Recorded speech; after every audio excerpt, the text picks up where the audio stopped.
그냥 그런 마음이죠. 여기도 자족도시가 돼서 잘 됐으면 좋겠지만 사실 크게 기대하진 않아.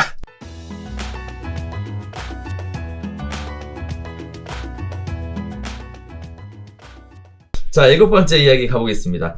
자족도시에 집착하는 정부의 공급에 관련돼서 아주 뼈아픈 얘기가 있어 왔는데요. 동탄 이 신도시의 업무용당 55%가 13년째 공터라고 합니다. 자, 관련된 내용은 그래요.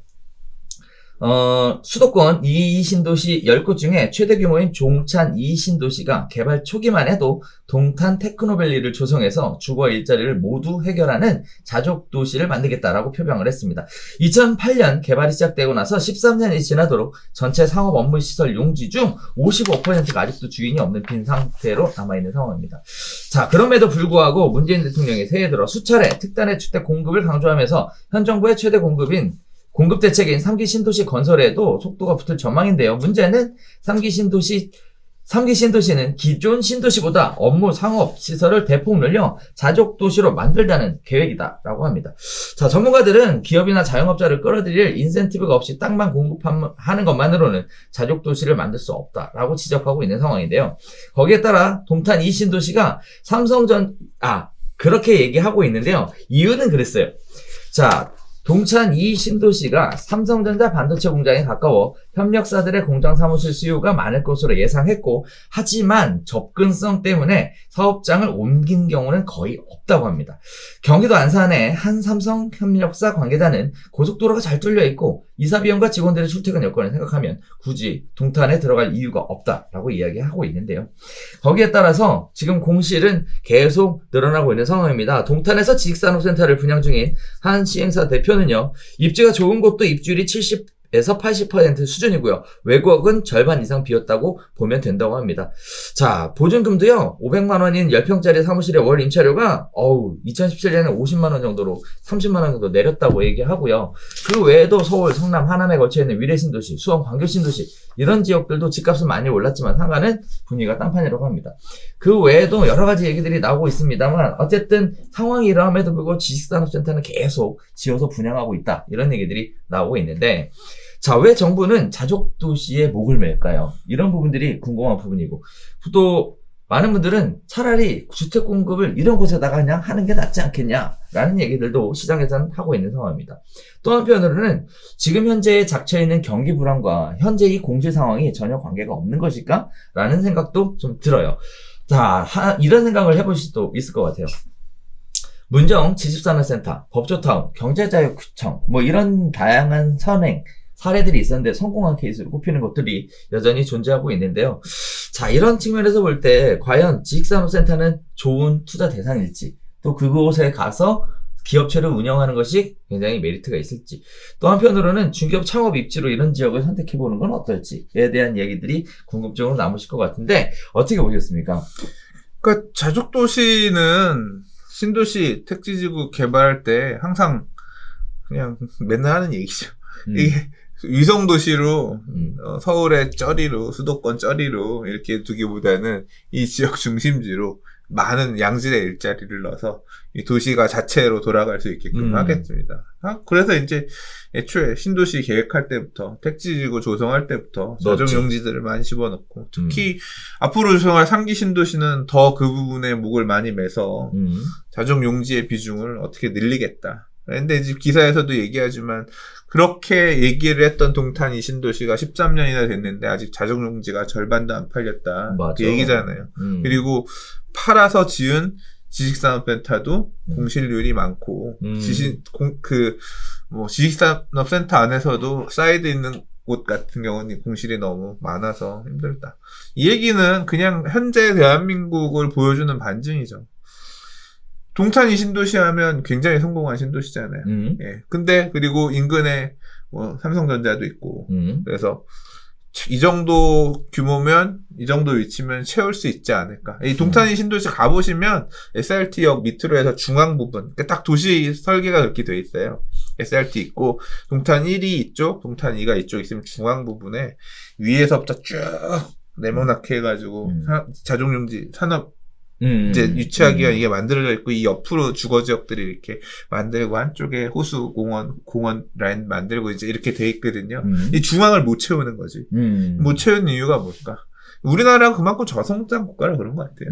그리고 도심 안에도 계속 쳐. 지금 광화문 이런 데도 가면, 어쨌거나 낡은 건물들 도시환경정비사업, 재개발사업 해가지고 빌딩들 들어왔고, 여의도도 지금 건물들 또 지었고 짓고 있고 팝콘도 지금 들어가잖아요.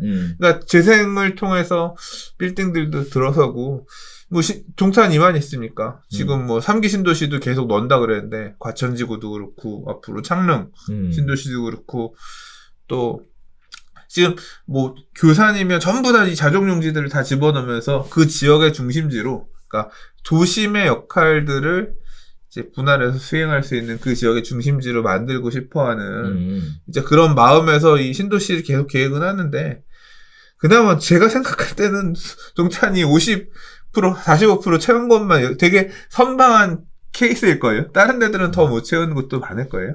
그러니까 이게 정치의 입장이나 또는 도시 계획에서의 생각하는 생각보다 못 쫓아가는 것이. 시장이 이 약간 눈을 돌려서 생각해 보면 혁신도시들도 그렇잖아요. 이 노무현 대통령 시절부터 추진했었던 혁신도시라는 게 그런 거 아닙니까? 이 서울의 집값이 문제인 이유는 모든 서울의 이 핵심적인 어떤 우리나라를 지탱하는 핵심적인 기업들이 서울에만 다 있어서 이걸 다 지방으로 분산해야겠다. 그래서 주택토지공사 보내고 다 공기업들 다 한전 내보내고 다 내보내서 혁신도시에 갖다 꽂고 니들은 그 동네 뼈를 묻어 뿌리가 되라. 그래서 그 기업들 그쪽에 도시 만들고 해서 혁신도시들 키우고 서울을 분산시키려고 했는데, 결국 골다공증의 원인이 됐잖아요. 그 동네가 혁신도시 개발해놨더니 그 동네 구도심만 싹 빠져가지고 신도시로 옮겨오고, 지금 그런 결과가 나왔고, 서울은 그러면은 규모가 줄었느냐? 아니지. 삼성도, 한전 보냈더니 한전 자리에다가 더 고밀로 업무지고 져버리잖아. 이거 내보냈더니 그 안에다가 더 빽빽하게 채워지면서 지금 채워지고 있잖아. 이게, 이렇게 도시계획 이렇게 간다고 하더라도 도시가 만들어지고 이런 게 이렇게 생각처럼 쉽지 않다니까요. 이 고용이라고 하는 게. 그냥, 그 혁신도시도 잘 안 된 이유 중에 하나가, 지방분들 얘기해보면, 지방의 젊은 사람들 얘기해보면, 너 이 동네 살 거냐? 아니라고, 나도 다 대학교 나와서 뭐 해서, 좀 어느 정도, 생각하는 분들은 다, 나도 서울 올라가서 할 거라고. 일자리가, 양질의 일자리나 괜찮은 일자리 이런 것들이 서울 중심으로밖에 안 만들어. 또 기업 입장에서도, 서울에서, 부산 쪽에서, 부산 중심에서 부동산 관련된 프로테크 하시는 분도 그런 얘기를 한대요. 인력 수급이 확실히 좀 한계가 있다고. 좋은 인력을, 결국은 기업이 성장하려면 좋은 인력이 많아야 되는데, 결국은 이 선순환과 악순환이 양쪽에서 반복되는 거야. 그래서 약간 이제 그런 부분들이 있는 거죠. 얘기가 지금 지방 얘기 가면 약간 조금 돌아갔는데, 결국은 지금 동탄도 그 결과에 따라서 지금 나타난 거예요. 동탄도 지금 이렇게 힘든 상황인 건데, 앞으로 만들어질 자족도시들 이런 것들도 결국 동탄에 반복이 되지 않으리란 보장이 없어요. 그냥 그런 마음이죠. 여기도 자족도시가 돼서 잘 됐으면 좋겠지만, 사실 크게 기대하진 않아. 뭐, 지금 되게 이 저성장 중인 이런 어떤 우리나라의 어떤 상황을 볼 때, 이런데 그런 좋은 기업들을 채우는 데는 어느 정도 한계가 있지 않을까 생각을 해요. 그러니까 이런 지역에 볼 때, 어떤 이런 배후 지역 주택에 투자를 할 때 그런 부분도 고려를 해야지. 근데 그거 보면 되게 신기해요. 뭐가요? 동탄 이 신도시는 지금 자족도시가 이렇게 비어있는데도 집값은 엄청 올랐잖아. 그러니까 이 자족도시 빈 거랑, 그러니까 기업들 안 들어온 거랑 집값은 별개네. 별개죠.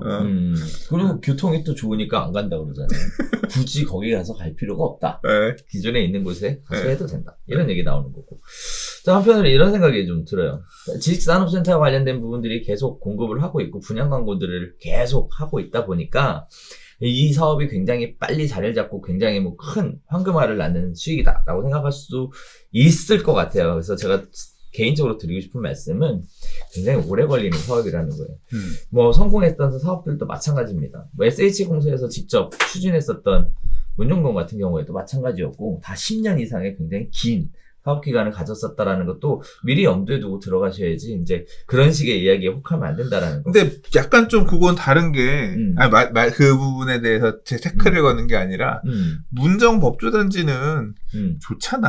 좋지. 입지가 좋잖아. 그 그럼. 배후에 죽어도 되게, 그리고 이게 지식산업센터가 임대료가 상대적으로 인근 지역의 오피스보다 많이 저렴하기 때문에, 그렇죠. 저도 저희 동네에 있으면 지식산업센터, 만약에 제가 가까운 곳에 움직일 수 있는 지식산업센터 있으면 갈 마음이 있다니까. 그리고 확실히 도심권의 오피스에 비해서는 지식산업센터가 임대료가 훨씬 싸기 때문에 그쪽을 또 혜택이 주어지고 이런 부분이 가는 부분들이 많아요. 그래서 동탄 2의 사례는 제가 뭐 이 지역에 대해서 엄청 잘하는 게 아니기 때문에 말씀드리 조심스럽긴 하나 아직은 조금 말씀하신 것처럼 좀 긴 시간이 걸리는 아직 환경이 좀 조성이 덜 돼서 그런 부분이 없잖아 있는 것 같고 문정은 워낙 좋은 위치니까 그렇죠. 네네. 그래서 그런 부분들이 있다라는 거. 그렇게 위치가 좋은데도 오래 걸렸다는 거. 그쵸. 이런 거 생각하셔야 될 것 같고요.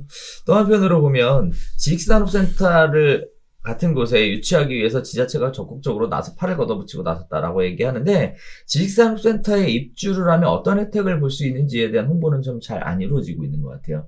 그래서 혹시라도 관심이 있는 부분들이 가실 수 있게끔 그런 부분들이 좀 안내가 좀 제대로 됐으면 좋겠다라는 생각도 좀 들고 반면에 지식산업센터가 이런 형태로 언젠간 다 채워질 거거든요. 선생님 얘기하실 때는 일단 저놈은 채워지잖아요. 어쨌든. 그런 부분에 있어서 중개업 창업에 좋은 기회가 되실 것 같은데 중개업 창업으로 지식산업센터를 생각하신다고 하면 이러한 어떤 혜택들, 기업들이 받는 혜택들에 대해서 별도로 공부를 좀 많이 해야 됩니다. 근데 원래 지식산업센터 제가 아는 분 중에 지식산업센터 중개만 그러니까 제가 옛날에 알고 지낼 때 용산에서 이렇게 원룸 오피스텔 이런 거 임대 중개 하시던 분이었는데 하고 있는 거 다 버리고 이제 다 털고 구로 가산 디지털 덴지를 가셨어요. 가가지고 지금 사무실 2개인가 3개인가 하는데 잘해. 그러니까 가서 얘기 들어보면 좋은 것 같아요. 왜 좋냐면 일단 회사들을 상대하니까 이 개인 레벨을 상대하는 게 아니니까 조금 뭐라고 해야 되나 깔끔하다고 그래야 되나 일이 그런 부분 수수료라든가 이런 부분도 그렇고 좀 깔끔하고 그리고 토요일 일요일 일 안 해도 되는 거 그러니까 주 5일 근무 어차피 회사들이 안 하니까 맞아. 고객들이 그러니까 월화수목금 5일만 그것도 좀 좋은 것 같고 그래서 근데 거기도 뭐 치열하니까. 근데 오히려 그렇죠. 그러니까 항상 어디나 다 치열하니까. 그래서 뭐 그런 장점도 있는 것 같긴 하더라고요. 그래서 개인적으로는 만약에 제가 중개업을 다시 현업에서 필드를 뛴다라고 하면 저는 개인적으로 지식산업센터 이번에 한번 해보고 싶은 생각이 들어요. 지식산업센터 가가지고 제 주변에 돈 많이 번 사람들 좀 있어요. 이게 지식산업센터 이쪽은 또 분양이 맞물려 있잖아요. 그러니까 이게 결국은 회사 이런 거고 또 이 지식산업센터 분양받을 때 회사들이 분양받을 때 대출도 많이 나오잖아요. 맞아요. 네, 그러니까 임대를 얻으러 왔다가 그 임대료 낼 거면 저기 지금 지어지고 있는 거 있는데 계시다가 분양 받으세요. 하면 잘 매칭도 되고. 그렇죠. 그래서. 또 주의하셔야 될 거는 지식산업센터는 그 실제 운영하려고 하는 분들만 할 수 있어요. 그러니까 원래 임대 목적으로 분양이 안 돼요.